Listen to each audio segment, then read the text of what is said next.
Instituto Mestre Nado, o som do barro que transforma vidas.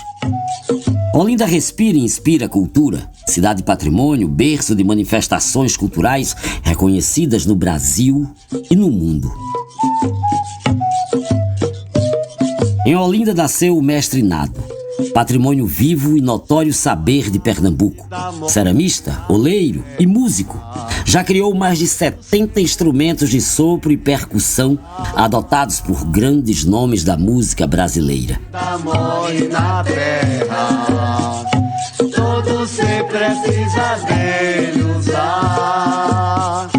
No princípio criador. Fundado em 2012, o Instituto Mestre Nado se destaca como uma organização sem fins lucrativos. Há 14 anos, mantém firme o seu propósito de difundir a cultura popular, promover mudanças sociais e superar desigualdades, sempre inspirados na produção artística do Mestre Nado.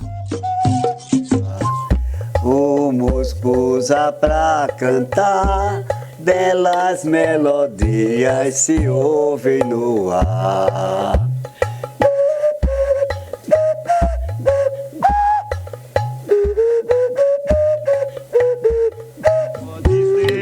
O Instituto realiza diversas atividades, oficinas de arte e música, utilizando barro para fabricar e tocar os instrumentos musicais criados pelo Mestre Nado.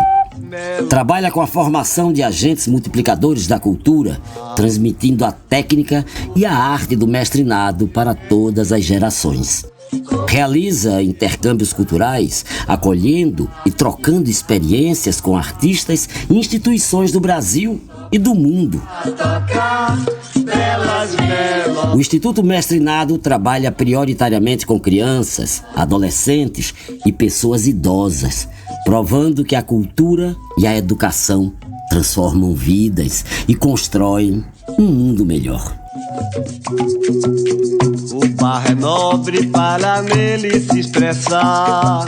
O barro é nobre para nele se expressar. Só que para isso é preciso dominar. Só que para isso é preciso dominar.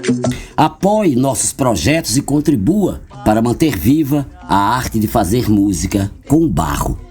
Instituto Mestre Nado, o som do barro que transforma vidas. Isso nos mostra que barro não é melar. Isso nos mostra que barro não é melar. Matéria do futuro pra quem puder conquistar. Matéria do futuro pra quem puder conquistar. O barro é nobre para nele se expressar.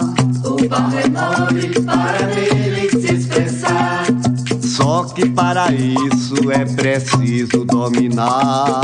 Só que para isso é preciso dominar.